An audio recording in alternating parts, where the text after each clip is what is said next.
Ya. Jadi memperberat ketika apa? Di mizan nanti. Seperti itu. Kata Rasul sallallahu alaihi wasallam, "Dhahu wa tayyibu anfusakum." Berkurbanlah dan sucikan diri kalian. Fa innahu ma min muslimin yastaqbilu bi dhabihatil qiblata illa kana damuha wa farduha wa subuha hasanatin fi mizani yaumil qiyamah.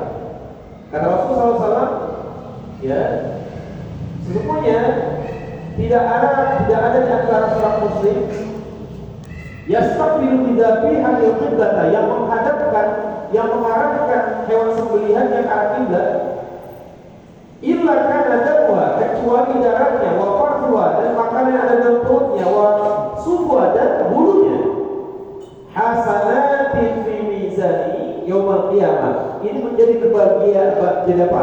Kebaikan untuk timbangan amalnya kelak nanti di yaumil qiyamah. Itu bisa memperberat timbangan amal kita. Ya, dari apa? Kurban. Nah, kemudian ya, pendapat para ulama yang mengatakan, yang pertama dari, kemudian yang kedua, Imam Syafi'i mengatakan kurban itu hukumnya sunnah. Sunnah muakkada, sunnah yang ditekankan, sunnah yang dikuatkan. Imam Syafi'i berdalil dengan hadis Rasul sallallahu alaihi wasallam, "Idza ra'aitum hilalal dzulhijjah, idza ra'aitum hilalal dzulhijjah wa arada ahadukum an yudhiya falyamsik bil sya'ri wal farihi." Barang siapa apabila kalian melihat masuknya hilal bulan Dzulhijjah, kemudian kata Rasulullah, wa arada ahadukum an yudhiya, dan ketika itu salah seorang di antara kalian ingin berkurban, ya, fal yumsik min sya'ri wal farihi, maka jangan potong rambut, jangan potong kuku. Nah, kata Imam Syafi'i, Rasulullah SAW menggantungkan keinginan berkurban kepada orang yang mau berkurban.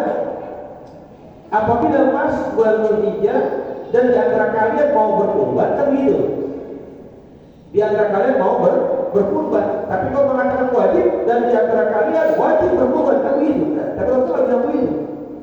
Dan di antara kalian ingin berkurban, artinya menggantungkan keinginan pada orang yang berkurban. Ya, jadi makanya apa? Hukumnya bukan wajib, begitu ya. Di antara yang pendapat juga yang mengatakan hukumnya sunnah siapa? Khalifah Abu Bakar Siddiq, Khalifah Umar bin Khattab. Kenapa? Huma la yudhiyan. Mereka ini setelah Rasulullah meninggal ini, kemudian masuk bulan Dzulhijjah, mereka tidak ada berkurban. Ya. Dikatakan apa? Makhofatan. Dia takut, ya, dikhawatirkan orang-orang atau manusia atau hamba-hamba Allah ketika itu menganggap itu sebagai perbuatan yang wajib. Akhirnya yang terjadi seperti itu. Pas Rasulullah nggak ada, udah meninggal, tampuk kepemimpinan ada apa siapa? Apa siapa? Tampuk kepemimpinan dipindahkan ke siapa? Khalifah Abu Bakar Siddiq. Setelah itu gantian Khalifah Umar bin Khattab. Nah, mereka setelah tinggal Rasulullah mereka berkorban. Kenapa? Mereka khawatir nanti dianggap wajib sama siapa? Bukan manusia ketika itu. Nah, itu mereka hindarkan itu. Nah, kemudian lagi, ya, kata Rasulullah SAW dalam sebuah hadisnya, "Umirtu bin nahari wa huwa sunnatun lakum." Aku diperintahkan untuk berkurban dan kurban itu hukumnya sunnah bagi kalian, kata Rasulullah. Jadi bukan wajib. Meskipun Imam Malik mengatakan wajib bagi yang mampu, kata Imam Malik. Kata Imam Ada Imam Malik wajib bagi yang mampu. Imam Abu Hanifah mengatakan wajib, ya, orang yang bersatu mukim artinya orang yang tinggal di penduduk asli, ya, serta memiliki kelebihan harta seukuran 200 nisab. Ya, itu jadi baru hukumnya wajib. Ya, tapi kalau yang kurang dari itu atau orang yang tidak mampu, maka hukumnya tidak wajib buat mereka. Dari Imam Syafi'i mengatakan mau mampu mau nggak mampu tetap hukumnya sunnah. Artinya ketika ada orang yang mampu kemudian dia nggak berkurban tidak dosa. Cuma kebangetan. Udah mampu setahun sekali lah, ya. Nah, sedangkan hadis yang mengatakan begini, banyak nanti menjelang Idul Adha, ya kadang khotib di mimbar, ada pas yang khutbah Idul Adha juga, mereka menyampaikan begini, man wajada sa'atan falam yudhi fala yaqrabanna musallana. Barang siapa yang memiliki luasan rezeki kemudian dia tidak berkurban, maka jangan mendekat di tempat sholat kami. Mengesankan apa? Sekarang kurban itu wajib yang pertama, ya, bagi orang siapa mampu. Kalau dia nggak udah mampu nggak berkurban, jangan dekat di tempat sholat kami. Sekarang orang itu menjadi kafir, padahal cuma berubah doang. Jadi sekarang seperti itu. Nah, hadis ini dipertentangkan oleh para ulama. Yang pertama, ya, Imam Ahmad bin Hanbal, beliau mengatakan hadza haditsun munkar. Ini hadis munkar yang wajib diingkari. Nih hadis ini. Kemudian, ya, ini terdapat dalam kitab Misbahus Sujadah fi Zawaid Ibnu Majah. Disebutkan di situ. Kemudian juga, ya, Ibnu Jauzi menukil perkataan dari Imam Ahmad bin Hanbal dalam kitabnya At-Thiqat, mengatakan juga itu adalah hadis yang lemah. Ya. Kemudian wada'afahu Abu Daud wa Nasa'i. Imam Abu Daud dan Imam An-Nasa'i mengatakan hadisnya lemah sanadnya. Ya, udah gitu berkenaan dengan masalah akidah. Karena masalah akidah seakan-akan orang yang mampu kemudian tidak berkurban, ya, seakan-akan orang itu kan kafir, nggak boleh bersama-sama kita. Nah, ini kan nggak benar. Nah, hadis hadis dhaif yang lemah sanadnya, kalau berkenaan dengan masalah akidah, masalah hukum nggak boleh dipakai. Tapi kalau misalnya hadis dhaif yang lemah sanadnya berhubungan dengan fadhailul a'mal, untuk meningkatkan amal ibadah kita kepada Allah, boleh dipakai. Boleh dipakai. Disebutkan oleh, ya, Al-Imam An-Nawawi dalam kitabnya Al-Azkar An-Nawawiyah. Disebutkan ini. Seperti itu. Nah, selanjutnya, ya, untuk sebuah keluarga yang terdiri dari beberapa orang, berkurban hukumnya adalah sunnah alal kifayah. Artinya, jika salah satu anggota keluarga itu ada yang berkurban, maka gugur kesunahan berkurban pada satu keluarga tersebut di tahun tersebut. Yang maksudnya begini, tiap kita dengan keluarga, Mansur punya keluarga, saya punya keluarga masing-masing. Itu setiap tahunnya ada kesunahan untuk berkurban bagi tiap-tiap kepala keluarga, bagi tiap-tiap keluarga. Ada kesunahan itu. Ada keluarga dari 5 orang, kemudian bapaknya enggak, ibunya enggak, anaknya dia kurban. Misalnya anaknya dia berkurban, ya. Nah, ini dikatakan apa? Cukup kalau misalnya ada satu yang berkurban dari keluarga itu, maka gugur kesunahan berkurban untuk keluarga tersebut di tahun tersebut. Gugur kesunahannya. Mau siapa pun dia berkurban. Paham ya? Bukan berarti kemudian keluarga itu tak berbuat dosa, enggak, harus orang tua sunnah kok. betul-betul yang seakan dekati wajib seakan seperti itu. Paham ya?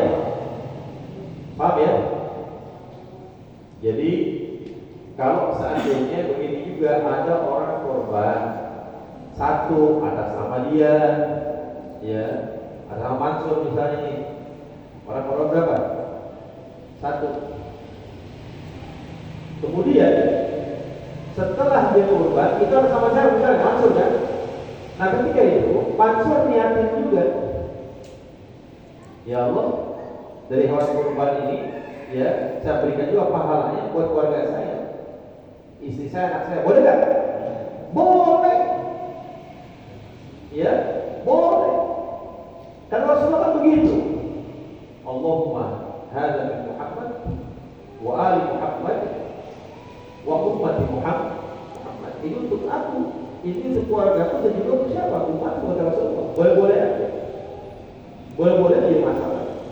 Ya, kita korban nih atas sama kita, kemudian sambil kita niatin buat siapa? Istri, buat anak misalnya. Boleh apa? Niatin aja kan sendiri. Ya, jangan kita kasih panitia begitu, kali panitia kalau kamunya kecil, namanya banyak kan belajar lagi. Ya, enggak begitu. Nah kemudian ya dikatakan dalam hewan kurban ini yang tadi saya jelaskan ada kurban yang wajib, ada kurban yang sunnah. Kurban yang wajib ini itu ada kurban yang dinazarkan. Kalau kurban sunnah, kurban yang tanpa dinazarkan. Contoh dari kalimat-kalimat nazar atau sighah nazar. Yang pertama an-nadrul muayyan, nazar yang ditentukan. Dia mengatakan seperti apa? Lillahi alayya an udhiya hadhihi syat. Wajib bagiku menjadikan kambing ini sebagai hewan kurban. Kalau dia mau begitu, jatuhnya wajib nazar. Wajib bagiku menjadikan kambing ini sebagai hewan kurban. Ya. Atau an-nadru fi zimmah lam yu'ayyan dzabihatuhu. Nazar yang masih dalam tanggungan dan tidak ditentukan kapan kurbannya. Dia mengatakan apa? Wajib bagiku berkurban di tahun ini. Nazar itu. Atau wajib bagiku berkurban tahun depan. Nazar juga sama. Ya. Nazar sama begitu. Apalagi orang yang saya nazar, kalau saya beranak saya berhasil ini misalnya, ya saya mau kurban misalnya begitu, ya itu jelas kalimatnya nazar juga. Dengan mengatakan wajib bagi menjadikan hewan itu sebagai hewan kurban, nazar juga itu, ya. Makanya kalau kurbannya kurban nazar, artinya kurban wajib, ada kurban yang dinazarkan, dia nggak boleh dimakan sedikit pun oleh siapa? Yang berkurban. Jadi kalau kurban wajib, ya. Jadi yang berkurban nggak boleh nyobain sedikit pun, nggak boleh. Semua dikasih, dibagi. Paham ya?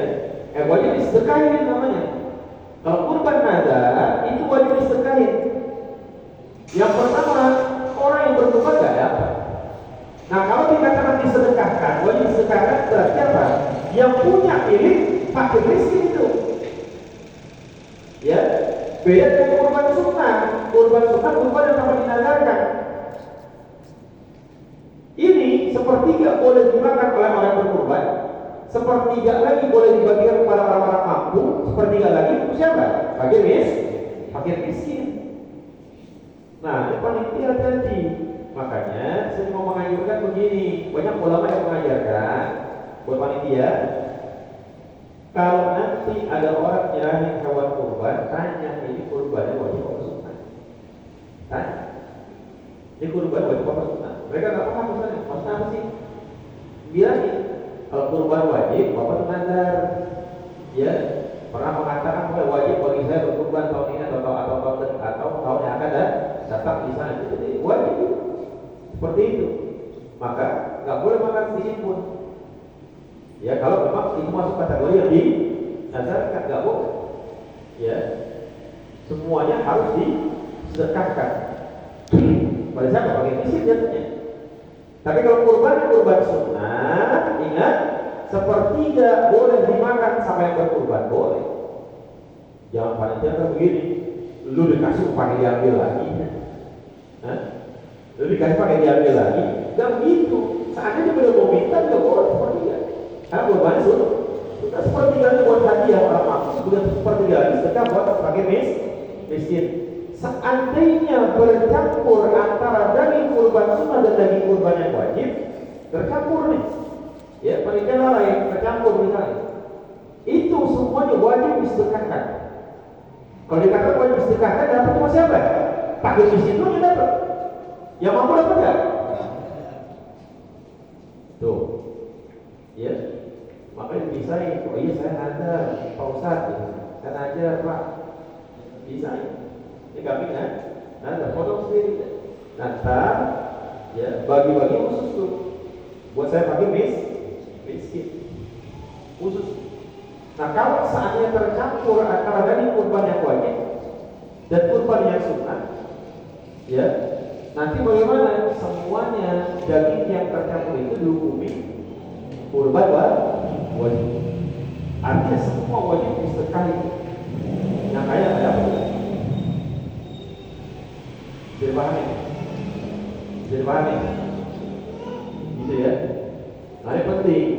Termasuk begini juga, kalau ada orang tanya, ya,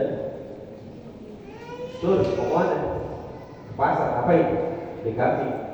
Buat apa di kambing? Buat kurban. Ada yang mengatakan nazar nih katanya. Termasuk Imam Ibnu Hajar mengatakan nazar nih. Tapi pendapat lain mengatakan ini bukan nazar. Pendapat lain mengatakan ini bukan nazar. Ya, Sinoh dengan mengatakan untuk apa? Untuk hewan, kubli, kambing. Untuk apa? Untuk kurban. Ini hanya apa? Lil ikhbar, untuk pemberitahuan aja, buat ngasih tahu, bukan memastikan. Cuma beritahuannya orang ditanya, kemana kurban? Apa yang dikambing? Buat kurban. Itu namanya lil ikhbar, bukan merupakan nazar, untuk membuat ngasih tahu aja. Ya, jadi ada dua pendapat. Yang pertama Imam Ibnu Hajar mengatakan kalimat itu jadi nazar. Yang kedua, pendapat kedua mengatakan bukan nazar. Maka ya, untuk keluar dari perbedaan pendapat dari khilaf, perbedaan pendapat antara ulama yang dua ini, boleh dengan kalimat apa? Uridu an azbaha yawmal id. Mau ngapain di kambing? Buat apaan? Gue pengen kurban aja kan hari raya. Gue pengen kurban aja hari raya. Itu lebih aman. Ya. Gitu loh. Atau urid an ubahiyya biha lisyad. Ya, sama juga maknanya. Aku ingin berkurban dengan kambing ini. Nah, itu dikatakan keluar dari khilaf para ulama, gitu ya. Paham ya? Jadi nanti panitia begitu, kalau ada yang datang tanya dulu, ini kurban sunnah apa wajib? Dia nggak paham nih, kasih tahu kalau sunnah itu bapak nggak ada kalimat-kalimat nazar. Tapi kalau yang wajib itu, yang ada kalimat nazar, yang gampangnya begitu kan? Ya kalau bapak pernah nazar, ya ini jatuhnya wajib. Nah kalau wajib, bapak nggak boleh makan sedekah itu. Tapi kalau sunnah tanpa dinazarkan, bapak boleh makan seperti di tiga ini juga kalau mau, kalau enggak apa-apa, lebih afdal makan. Kalau nggak dimakan lebih afdal, udah kasih semua. Jadi paham ya? Paham ya? Kemudian kambing orang berkurban untuk orang yang meninggal boleh makan? Buat orang meninggal. Buat orang meninggal sama ada dua pendapat. Yang pertama mengatakan nggak nyampe. Disebutkan dalam kitab Al-Majmu' Syarh Muhadzab yang awal disebutkan ini. Yang pertama mengatakan nggak nyampe kecuali diwasiatkan. Artinya begini, Kalau kita punya orang tua kita belum meninggal, ketika itu sempat ngomong kan kalau bapak udah nggak ada, ya, nanti tolong korbanin buat bapak. Itu wasiat namanya. Nah kalau diwasiatkan baru sah. Tapi pendapat yang kedua, meskipun tidak diwasiatkan juga sah. Kenapa? Dorong minas salah. Berkurban itu merupakan bagian dari sedekah, sama aja. Ya, tetap dapat pahala. Tetap sama halnya begini, kita punya kelebihan di sini. Kemudian diam-diam tidak kasih panitia buat masjid. Pahalanya buat siapa? Buat siapa? Pahalanya buat bapaknya. Ya sama begitu, kurban juga sama begitu. Tujuan buat siapa? Ya, pahalanya buat siapa? Bapaknya. Nah terus bagaimana berkurban? Boleh makan enggak? Kasih saya semua buat. Itu kan buat bapaknya. Gitu loh.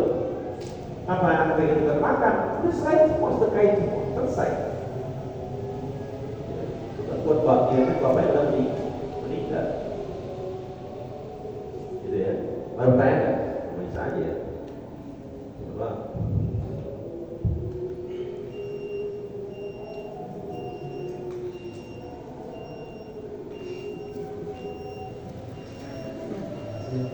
Assalamualaikum warahmatullahi wabarakatuh.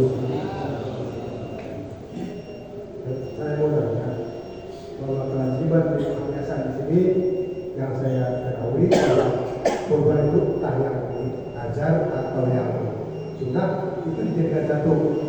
Ada satu potong terus ditaruh dari bisa campur semua. Itu apakah yang kurban itu tidak boleh makan dari itu atau gimana? Makanya ini kan jarang diterapi di masyarakat, ya. Makanya saya bilang, ketika panitia tanya ini kurban nazar atau bukan? Kalau bukan nazar berarti sunnah. Kalau sunnah berarti apa? Boleh dibagi-bagi dari ya. Sepertiga boleh dimakan, sepertiga kurban ini, sepertiga hadiah buat orang kaya. Nah, yang jadi masalah ketika ada kurban wajib orang nazar kurban. Bilang ada buat dia nazar. Bisa ini. Tiba-tiba panitia ada lupa kita dipotong, dagingnya disatuin. Apa kurbannya pun? Karena para ulama semuanya dagingnya itu menjadi kurban wajib. Ketika bercampur dengan yang wajib, makanya wajib disedekahin semua. Berarti apa? Orang mampu nggak dapat itu. Orang mampu nggak dapat. Fakir miskin semua dapat haknya. Haknya begitu. Ya, makanya pentingnya begitu. Dia tanyain aja. Nazar atau bukan? Kalau tidak bukan dia potong. Berapa? Kalau nazar pisahin itu. Ya, yang berhak yang nazar buat siapa? Buat fakir miskin itu bukan? Tidak. Fakir miskin. Gitu Mas. Bahwa kurban di sini dikenakan biaya sekian, itu sudah termasuk ongkos potong. Seandainya pada hari-hari itu ternyata hewannya naik, ongkos potong ini kan kurang, ya, tidak bisa tutup ongkos potong. Kalau ada yang usul misalkan, itu kulitnya jualannya untuk ongkos potong. Haram, tetap haram ya. nggak boleh, ya, nggak boleh. Makanya ketika ada orang mau potong nitip ke masjid, minta ongkos potongnya. Nah, minta. Nah, sekarang bisa potong gimana caranya? Kan begitu, kambing 5, sampai ekor kambing 1.000 misalnya ongkos potongnya. Kalau 5 berarti apa? Ada 5? Kok bisa kurang? Misalkan harganya tahu-tahu naik, misalkan tahu yang bisa. Dan biasanya kalau panggil kan kesepakatan dulu. Seandainya ada ya, seandainya tiba-tiba harganya naik, cari donatur, nggak boleh pakai duit mesin. Duit mesin nggak boleh dipakai, beda keluar dari itu, jangan letakkan ke mesin lain. Paham nih? Bukan, nggak bisa duit mesin dipakai di orang cari donatur. Ya, atau kan orangnya nyaksiin tuh, yang bertukar biasanya kan nyaksiin, ngomong aja suruh kasih tahu tuh. Untuk kami bilang naik harganya, ya tambahin. Cuma saya kagak mau, ya berbuat kan begitu. Aku belum harus gitu misalnya, ya itu begitu, ya. Nah ingat kulit itu nggak boleh dijual, meskipun buat apa? Buat tutupin buat namanya, nggak boleh tetap. Ya, nggak boleh mau kepala, mau kulit itu nggak bisa tetap. Bagian dari hewan kurban harus ditablik, dipemilikan. Kulit ini hanya bisa dikasih ke siapa? Orang yang bisa menjual. Pakai mesin bisa menjual dia. Dia dapat kulit, dijual aja. Dapat duit nih, buat dia makan, boleh. Kalau orang yang mampu misalnya diambil terus dijual ke pengepul, dia haram, nggak boleh. Nggak boleh. Paham ya? Ya, nggak boleh. Aku udah kepala itu juga nggak boleh dijual. Terus kepala gimana Ustaz? Daripada dia mau silakan. Dia dapat daging nih, tapi dia suka mesok. Ya, saya nggak usah daging, apa beda? Saya kepala aja misalnya. Kasih. Nah terus panitia bagaimana kan saya bilang tadi, yang penting udah distribusikan, udah rata nih, udah rata. Nah ketika udah rata, udah bagian semua warga nih, ya, panitia juga udah bagian selalu silakan ada lebihnya, boleh panitia tuh, ada lebihnya. Jadi jangan panitia pengen mengambil banyak-banyakan, akhirnya warga banyak yang nggak kedapatan, nah ini nggak boleh, ngaco aja, kambing orang, kan begitu, harus bagi rata. Kan saya panitia capek. Ini panitia juga. Gimana? Jadi panitia. Hah? Lah sekarang panitia pahalanya gede. Besar panitia pahalanya. Ngurusin begituan. Ya? Ya sekarang saya panitia mau ngambil banyak kan yang lain ada kebagian kan lucu itu. Jangan. Waalaikumsalam. Chat hidupin. Chat Pak. Ya nggak tahu. Assalamualaikum. Ya. Ustaz yang saya mau tanyakan masalah pembagian daging kepada orang itu. Karena saya lihat sekarang ini orang lokal itu kadang-kadang banyak yang pulang pada dagingnya saya lihat itu ya. Orang lokal itu kadang-kadang sampai orang itu tidak juga baik karena kebanyakan kemana tuh.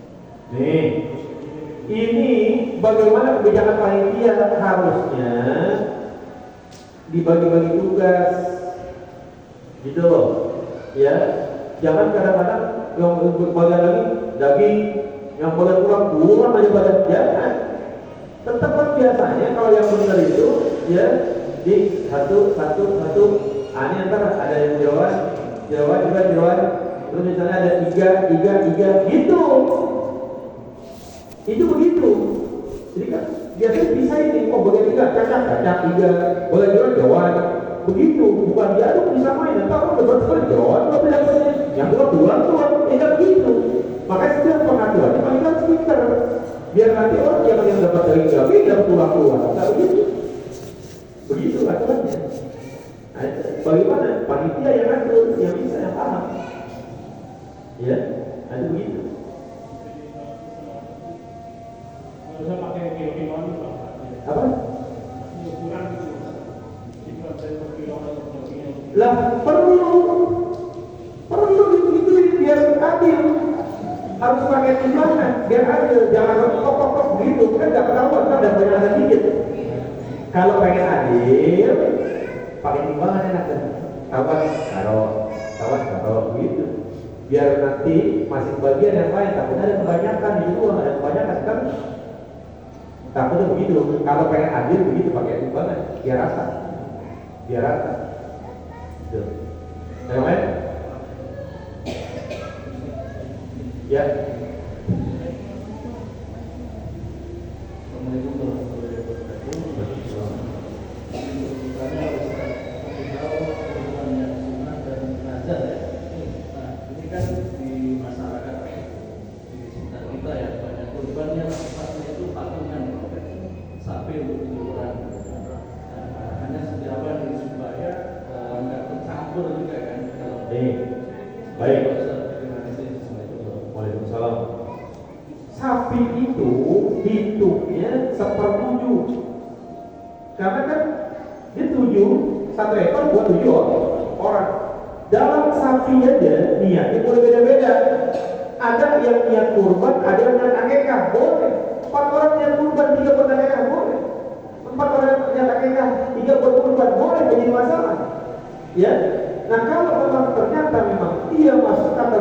kurbannya wajib ke satu orang. Emang dia nakal, misalnya kasih tahu, tak potong tuh ambil ukuran seperti sisain, dipisahin, begitu, dipisahin.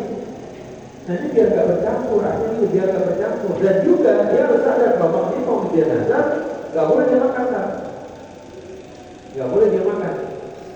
Nah ini kan ikhtiar, kehati-hatian saya para ulama, kehati-hatian itu, ya, yang kadang-kadang kita di masyarakat kita nggak terapin begitu, ya, kita nggak terapin, makanya hati-hati kalau tidak bercampur kata para ulama antara daging kurban sunnah dan wajib, maka semuanya jadi wajib.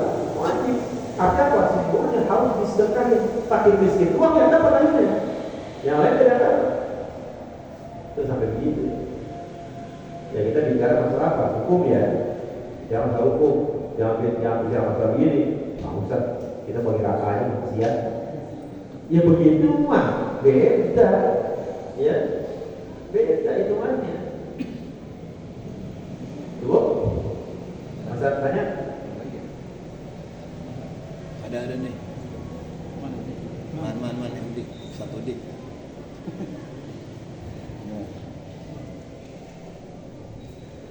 Assalamualaikum warahmatullahi wabarakatuh. Assalamualaikum. Ini menanyakan tentang sepeda tadi kalau beban itu menjadi wajib untuk tolak ukur yang menerima itu antara yang mampu sama yang tidak mampu itu ada ya tolak ukurnya dikatakan ini masyarakat seberapa mampu nih bapak menerima gitu. Nih, Kan gitu. sama yang dikatakan fakir miskin itu sama dengan hak orang yang menerima zakat. Ya, yang dikatakan fakir miskin itu sama dengan kedudukan orang yang menerima zakat. Fakir kalau dari hitungan fikih itu orang yang punya kebutuhan sehari 10.000, tapi tiap hari dia cuma dapat 4.000, kurang dari setengah. Apalagi tutupin semuanya kan tidak, setengah aja tidak dapat. Yang fakir. Miskin itu orang yang punya kelebihan atau kebutuhan 10.000 sehari, tapi yang dia dapat 7 atau 8.000, di atas setengah tapi masih belum tutup. Itu miskin kategorinya. Yang disebutkan dari kita begitu. Nah ketentuannya begitu aja. Ya kan kita bisa lihat, kira-kira ini yang masuk kategori orang nggak mampu siapa sih perkiraan gitu loh. Ya sekarang yang merasa mampu, kalau memang itu memang daging dari kurban nazar yang diambil, ya kalau kurban sunnah apa? Dan ingat, fakir miskin kalau dapat dia boleh jual, halal buat dia. Tapi yang mampu dijual haram, buat konsumsi sendiri aja. Ya. Nanti pertemuan selanjutnya ya. Pertemuan selanjutnya nanti pasti kita bahas lagi. Ya, kita ketentuannya lagi. Ya. Cukup ya.